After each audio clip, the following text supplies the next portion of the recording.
chrétien n'arrive-t-il pas à vaincre la sorcellerie par la prière? Shalom, que Dieu nous bénisse.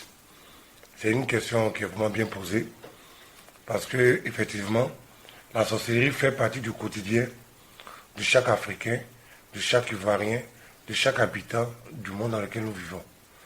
Et la sorcellerie est un pouvoir réel. Parce qu'on ne peut pas parler de vaincre la sorcellerie sans savoir ce que c'est que la sorcellerie. Aujourd'hui, on prétend dans toutes nos églises, dans toutes nos assemblées, qu'on peut vaincre la sorcellerie. Venez, on va prier contre la sorcellerie, on va détruire la sorcellerie. Mais en réalité, combien ont été délivrés de la sorcellerie? Parce que les gens qu'on a mis sur des listes mystiques aujourd'hui, on dit, bon, on a prié. Leur mois est programmé pour juin. En juin, ils ne meurent pas, puis ils meurent en juillet. Voyez-vous. Donc, en réalité, est-ce qu'on arrive à vaincre la sorcellerie? La sorcellerie, comme je l'ai dit déjà, tant que tu ne sais pas ce que c'est que la sorcellerie, tu ne pourras pas vaincre la sorcellerie. La sorcellerie, elle est le seul pouvoir occulte. Mais la seule action du diable où le pratiquant est conscient. Quelqu'un peut avoir un esprit de vol, il n'a pas envie de voler, mais il va voler quand même. Ça peut arriver. Une femme peut avoir un esprit de mensonge, et puis elle ne peut s'empêcher de mentir.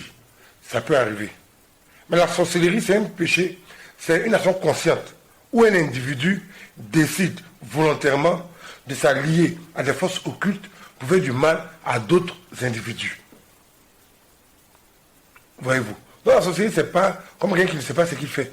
La sorcellerie, la personne sait très bien ce qu'elle fait, puis elle sait comment procéder pour atteindre ses objectifs. Aujourd'hui, la sorcellerie est difficilement on peut faire difficilement la sorcellerie, pourquoi on n'a pas la posologie?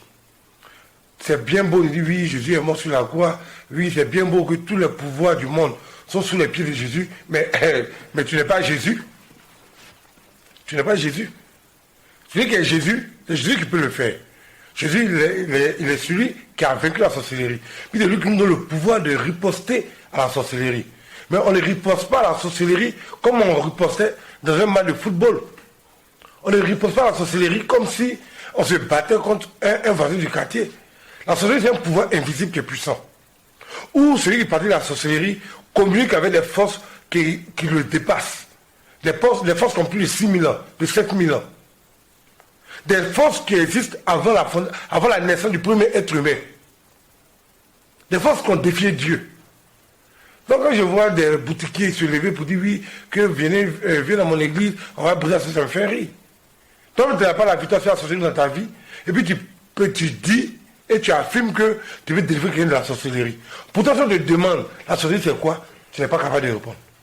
Tu as dit non, la sorcellerie c'est les sorciers. C'est pas ça. La sorcellerie, c'est le fait de mettre en mouvement des pouvoirs sorciers. C'est ce qu'on appelle la sorcellerie. C'est le fait de s'allier avec des démons, même des esprits, communiquer avec eux, récupérer leur pouvoir, et puis diriger ce pouvoir sorcier-là vers des individus.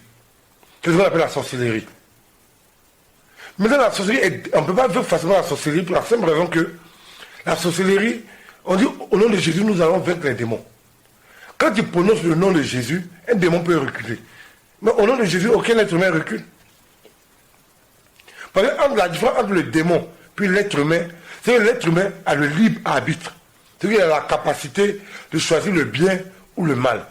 Or, un mauvais esprit, il est fait seulement pour le mal. Donc on dit au nom de Jésus sur lui, automatiquement tout le pouvoir du nom de Jésus, ça bat sur l'esprit. Mais si tu dis ça à un être humain, au nom de Jésus, demande de l'argent. L'argent lui donne de l'argent.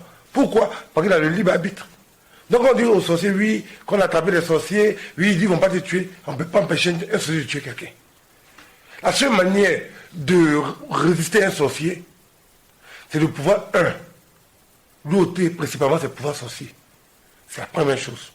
Tu ôtes ce pouvoir sorcier, ou bien, une autre méthode, on établit une muraille de protection vis-à-vis de la victime, de sorte que le sorcier ne peut plus atteindre son âme ou bien sa vie. Parce qu'il y a deux moyens les plus efficaces de résister à un envoûtement sorcier, ou bien à la sorcellerie. Aujourd'hui, on fait des prières inventées, des prières hasardeuses, des prières sans fondement. On ne prie pas pour prier, on prie pour des résultats. Il y a des gens qui prient, oui, il ne s'agit pas de dire le nom de Jésus, le nom de Jésus n'est pas une formule magique. C'est comme par exemple on dit à quelqu'un, oui, bon, faut aller à Yamsoukro, il faut aller à Yamsoukro. Si on demande à quelqu'un comment faire pour aller à Yamsoukro, il dira oui, pour aller à Yamsoukro, il faut prendre le car. On demande à quelqu'un comment faire pour aller en France, il dira que pour aller en France, il faut prendre l'avion. Mais l'avion que tu vas prendre là, c'est un avion en première classe, en deuxième classe, en troisième classe, c'est quel genre? Tu vois. Donc les gens n'ont pas de méthodologie. On prie pour prier. Or, même la sorcellerie, pour libérer le pouvoir sorcier, le sorcier a une méthodologie pour faire appel à des esprits. Toi, tu n'as pas de méthodologie pour faire appel à Dieu et tu veux vaincre le pouvoir sorcier. Ça n'existe pas. Aujourd'hui, les Africains sont les gens qui prient le plus dans le monde. Ils prient énormément. Mais ils font des prières plutôt hasardeuses, des prières inventées, des prières basées sur leurs émotions, mais sur leur entendement, et puis en fin de compte, le pire arrive toujours. Il ne s'agit pas de prier, il s'agit de prier convenablement. Donc pour résister à un sorcier, je peux dire que c'est l'une des choses les plus faciles, mais aussi les plus difficiles. La première chose d'abord, il faut que tu mettes ton âme en sécurité. Parce que vous savez, quand nous dormons, les gens ils vont dormir, ils vont se voir sur les lieux de travail. À d'autres ils vont dormir, ils vont se voir dans l'eau. À d'autres ils vont dormir, ils vont se trouver dans leur voiture. À d'autres pendant qu'ils dorment, ils se voient dans leur village, ils sont dans leur village. Donc, notre âme voyage. Vous savez comment les sorciers font pour capturer notre âme? Lorsque nous faisons les rêves, en réalité, notre corps est couché. Mais notre âme se promène. Dans le sorcier, c'est très simple. Il attend que tu dormes. Que ce soit le matin, à midi, le soir ou la nuit, il attend que tu dormes. Et pendant que tu dors, ton âme voyage. Il suffit que le sorcier le capte, mais capte cette âme-là, ça n'est fini. Et que tu vas prier, faire des prières inventées, hasardeuses, tout ça. Or, Dieu nous donne la sécurité dans notre sommeil. Donc, la véritable manière de résister à un envoûtement sorcier, mais à la sorcellerie, c'est de savoir comment protéger ton âme dans ton sommeil. Sinon, chaque âme erre pendant que nous dormons. Et là encore, ça c'est un autre enseignement pour montrer et expliquer comment protéger son âme efficacement pendant son sommeil. Si l'on dit que tu as résisté à la sorcellerie par des prières hasardeuses, par des prières inventées, ça, prie Dieu pour ne jamais être sur une liste de sorcellerie. Parce que si tu fais des prières hasardeuses, forcément le pire et une tragédie se produira, soit pour toi, soit pour ta famille. D'accord, vous avez parlé de méthodologie pour vaincre le pouvoir sorcier.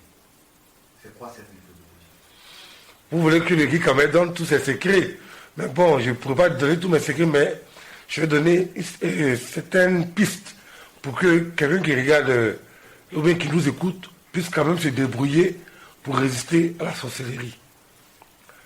Les gens ne résistent pas à la sorcellerie parce que, comme je l'ai dit tantôt, ne maîtrisent pas la méthodologie de prière.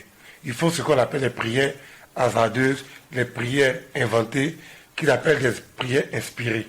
Une prière n'est pas inspirée. Lorsque je paye un téléphone, il y a un mot d'emploi sur le téléphone. Donc, je ne vais pas utiliser mon téléphone par inspiration. Je vais utiliser mon téléphone à cause de la posologie. Donc, la prière, même dans sa posologie, il y a des gens qui disent oui, il y a des prières inspirées. Une prière inspirée n'existe pas. Une prière inspirée, c'est ce qu'on appelle une prière hasardeuse. Une prière inspirée n'existe pas. Toute prière a une méthodologie. Dans la méthodologie, d'abord, pour protéger son âme, c'est tout un style de vie. D'abord, lorsque quelqu'un est couché, l'âme sort du corps par la fontanelle.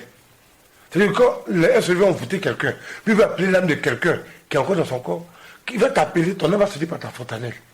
La fontanelle est ouverte spirituellement de notre naissance jusqu'à notre mort. Voilà pourquoi lorsque un enfant humain naît, il va constater que ici, là, c'est ouvert. Tout nos mamans le sait. Ici, là, la tête d'un bébé, la fontanelle, c'est toujours ouvert. Quand l'enfant naît, ça bat, c'est mou. Donc, c'est une porte de l'esprit. Mais il faut protéger la porte par laquelle ton âme sort de ton corps. Jésus ne va pas descendre du ciel une deuxième fois pour venir nous expliquer ça. Tous les prophètes, depuis Abraham, depuis Isaac, depuis Jacob, Élisée, le prophète Daniel, eux tous ont compris comment se protéger de l'envoûtement. C'est de mettre sa fontanelle toujours à l'est. On ne dort pas comme on veut. Souvent on va dans nos chambres, chacun dort comme il veut. Mais si tu dors comme tu veux, mais tu seras envoûté comme n'importe comment. Parce que ta fontaine doit faire face à l'Est.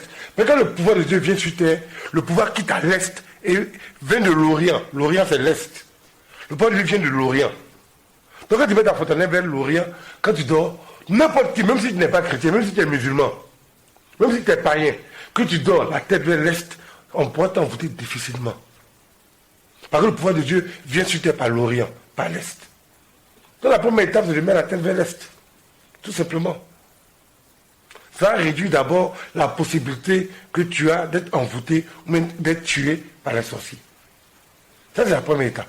La seconde étape, la manière de prier. On ne le dira jamais assez, les prières hasardeuses ne conduisent qu'aux tragédies. Exemple. Éternel mon Dieu, mon roi, éternel mon Seigneur, patati papa, ribobo ribaba, rapapa tatata. Ça, c'est quoi ça? Quand quelqu'un veut t'envoûter là, quand il parle pour t'envoûter, tu sais ce qu'il dit? Quand il appelle ton nom sur un fétiche là, il sait ce qu'il dit?